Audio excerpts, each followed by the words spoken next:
Hey, where are you right now? I'm at work, at the office. My husband calmly stated this without changing his tone of voice. He's lying. You're right in front of me. To betray me so easily? Well, I have my plans too. By any means necessary, I'll send you straight to hell.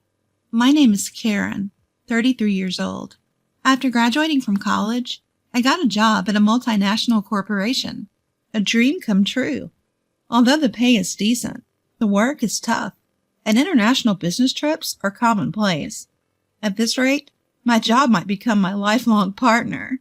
When I turned 29, I started feeling anxious and attended a mixer at an invitation of a friend. That's where I met my husband, Mike. Mike is the same age as me and works a regular 9-to-5 job. Unlike me, he doesn't travel for work and doesn't relocate. Because of that, inevitably, I end up earning more than him. After dating for a year, when the prospect of marriage started becoming more realistic, he said with a look of apprehension, Can I really make you happy as things stand right now? Why would you think that? Because I earn less, right? It's kind of, I don't mind it at all. I'm with you because I love you, Mike.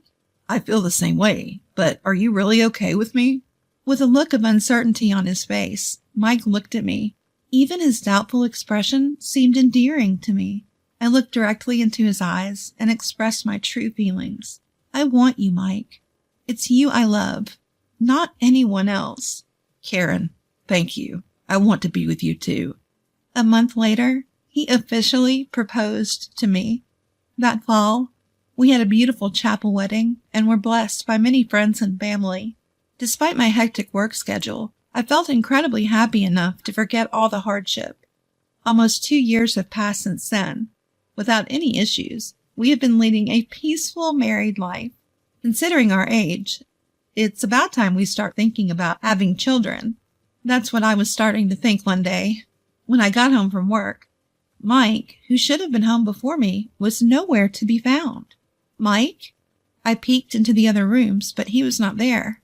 When I checked the front door, I noticed his shoes were missing. I checked my phone, but there were no messages or missed calls. What could have happened? He always comes home before me. If something had happened, he would have messaged me, right? Did something happen to Mike? With a sinking feeling, I quickly dialed his number. Hoping for the best, I held the phone to my ear, and on the third ring, I heard his carefree voice say, Hello? Mike? Are you okay? Okay. What happened? Well, I just got home from work, and you weren't here. There were no messages, so I was worried. Are you okay? Sorry, I have to work overtime today. Overtime? You've never done that before, have you? When I asked curiously, Mike mumbled, well. After a brief silence, he answered in a rush. The truth is, I've been given a big project. Apparently, if the results are good, I might even get promoted. That's why I need to work overtime, even if it's hard. Promotion? That's great. Yeah, so I think I'll be working overtime more often from now. But don't worry about me. See ya. Wait a minute, Mike. But he hung up the phone without responding. Despite his unilateral attitude, I felt happier than anything. So Mike finally has a chance for a promotion. He was always concerned about the difference in our incomes. I hope this gives him some confidence. Of course, I have no complaints about his current salary. At least as long as we both keep working, we won't face any hardships. However, if his income increases, it would bring even more comfort to our lives, especially considering the possibility of children in the future. A promotion for him would be more than welcome. Since that day, he stopped coming home at the usual time. Even his days off became work days, and our time together decreased. When I come home from work, Mike is not there. Even on the rare days off, he's not home. This was lonelier than I had imagined. However, his future promotion is on the line. I wish he would come home early once in a while. I want to spend the day off together, just relaxing. If I prioritized these feelings of mine, it would be a nuisance to him.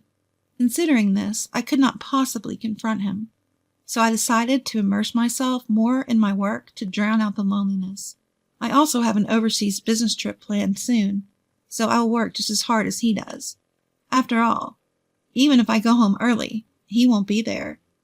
Thinking this, my overtime increased as well.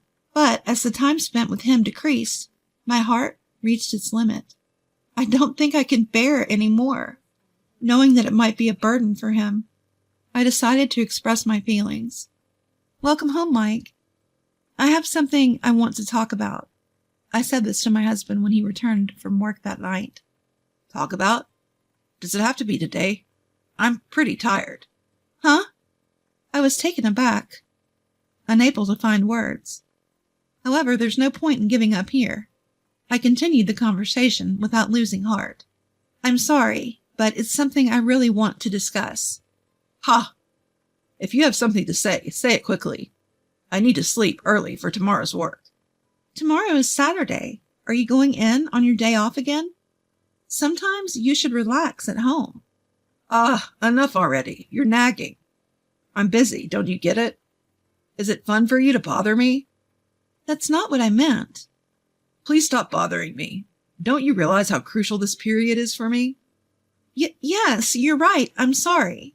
His face turned angry, something I had never seen before, which startled me.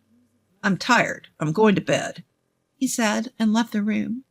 Left alone, I began to shake uncontrollably out of fear. What on earth just happened? I've never seen Mike like that before. I understand he's busy, but there's no need to speak like that. Though my dissatisfaction was growing internally, I couldn't voice it. We should have been able to resolve this through a proper discussion, as we always have. But I was too afraid to express my true feelings to him at that moment. As the days for my overseas business trip were approaching, I had been working late. On this particular day, I ended up leaving work particularly late and hurried to the train station. Unfortunately, the train was delayed. The chances are slim, but Mike might have gotten home before me. Thinking so, I decided to hail a taxi. "Excuse me, could you take me to this address, please?" I gave the driver the address of my apartment, and the car started moving. During the ride home, I didn't have the energy to look at my phone, so I blankly gazed out at the scenery. "Stop! Stop the car, please!" Before I knew it, I found myself shouting at the driver. I opened my eyes wide and reconfirmed the scene outside the car window. That's when I saw it. Across the pedestrian walkway, Mike was walking with a woman I didn't recognize. "You've got to be kidding me. Mike, why? Weren't you supposed to be busy with work? Why are you here with another woman?" Questions about my husband started to flood my mind. I wanted to believe it was a mistake, but the clothes, the height, everything matched Mike. They were blatantly exchanging a kiss on the pedestrian path. Next thing I knew, I had my phone out and was filming them as evidence of his infidelity. They continued walking arm in arm. As I was capturing the entire scene, the driver asked, "Ma'am?" His voice snapped me back to reality, and I quickly stopped recording. When I arrived home, sure enough, Mike wasn't there yet. I called him, wanting to get the truth. Only the ringing sound of the call echoed emptily from my smartphone. After a few attempts, he finally answered. "Don't keep calling me over and over. You should know I can't answer if I'm not picking up, right?" "I'm sorry, but there's something I want to ask you." "I'm working overtime. I'm sorry, but could we talk later?" "Overtime? You don't mean cheating, do you?" "What?" There was a pause. Then I heard his voice filled with anger. After a while, he let out a disgruntled sigh. "Enough of this. How can you say such a thing to your husband who's tired from work? Forget it. I'm not coming home tonight." Then he hung up abruptly. Judging by his reaction, it seemed like his affair was confirmed. A strange emotion, neither anger nor sadness, welled up within me. So he was really cheating on me. "We have to talk about this. Things can't continue as they are." True to his word, Mike didn't come home that night. From the following day, he'd come home, but there would be no conversation, let alone discussion.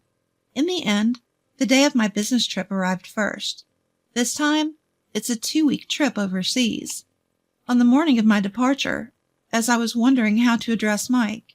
He started talking to me first. Karen, you're leaving for a business trip today, right? Be careful, okay? Huh? Oh, yes, thank you. But 2 weeks is such a long time. You often go on these trips, but I still can't get used to it. And it feels lonely. Lonely? Do you really feel that way? Of course. We've been awkward around each other recently, right? I want to clear up our misunderstandings. So let's have a nice dinner when you get back. There's no way things can work out so conveniently. He's just trying to cover up the fact that he's been cheating, spouting nonsense. Anyone with a bit of thought should be able to see through it. But for some reason, I chose to believe his words at the time. I had thought that my love for him had completely cooled off after our strained relationship recently, but it seems I can't truly hate him from the bottom of my heart. Did I mistake what I saw the other day? His smile, which I hadn't seen in a long time, was so endearing that it made me have such an illusion. I simply told him, "Let's have a proper talk when I get back," and left the house.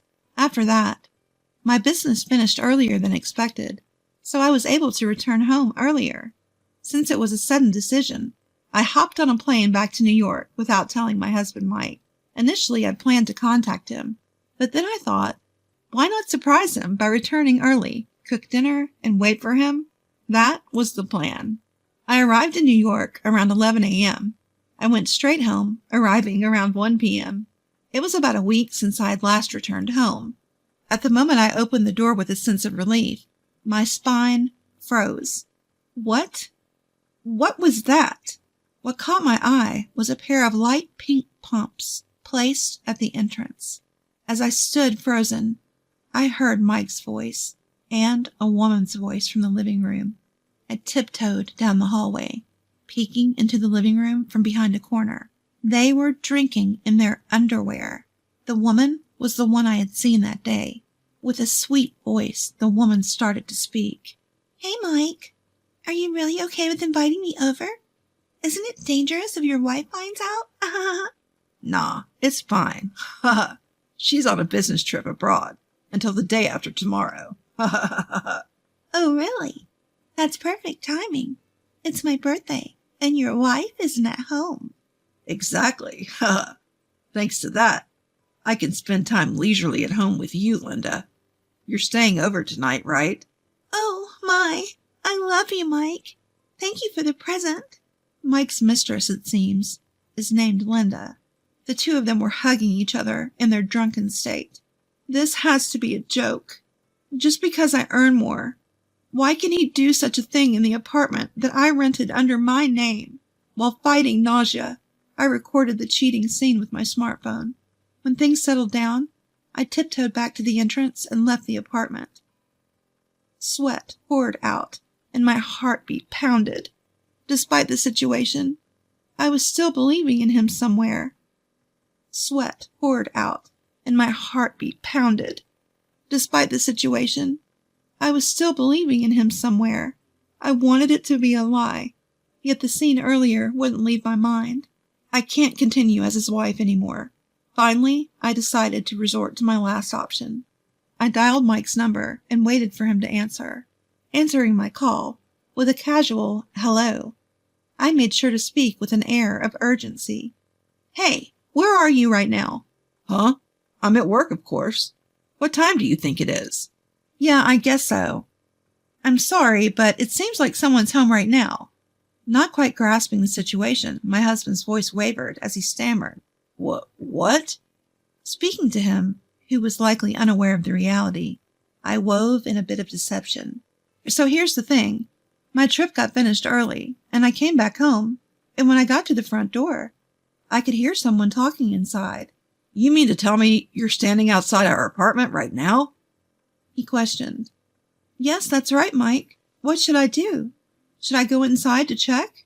I thought I'd lay a trap for him, seeing if he was in the middle of cheating at home. Depending on his response, I hoped we could have a proper discussion and resolve things amicably. However, my expectations were dashed to the ground. In a loud voice, my husband blurted out, Could it be a burglar? Get out of there now. Leave that place immediately. In that moment, Any lingering feelings I had for him vanished. So this is how easily you betray me. Rather than admitting or apologizing for the affair, he chose to continue hiding it in such a pathetic way.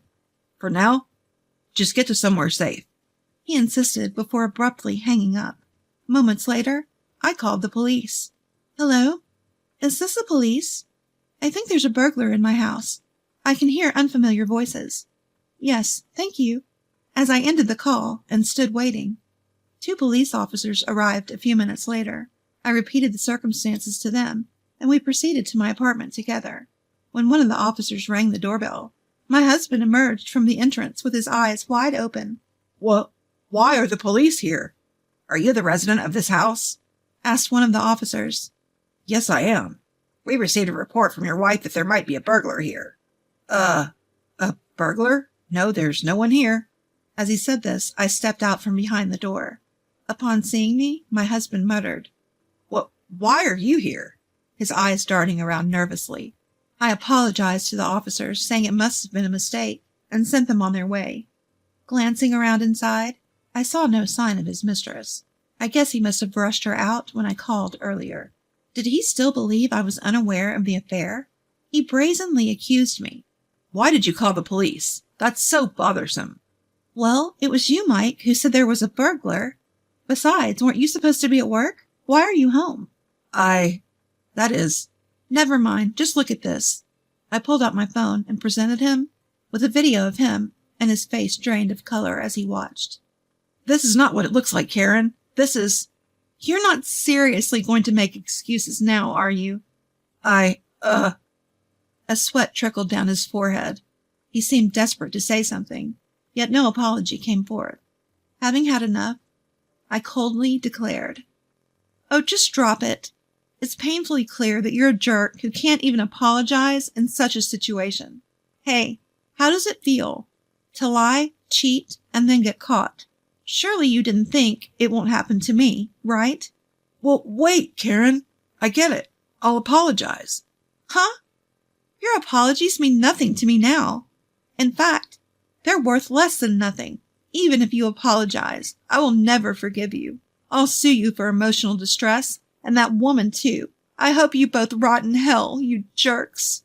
Fueled by anger, I drove Mike out of the house and locked the front door. He made a ruckus outside for a while, but when I continued to ignore him, he eventually left. Later, I got a call from my in-laws telling me that Mike had returned, saying he had nowhere to go. When I explained the situation to them, they were furious and had Mike write and mail the divorce papers for me. Thanks to that, my divorce was finalized without a hitch.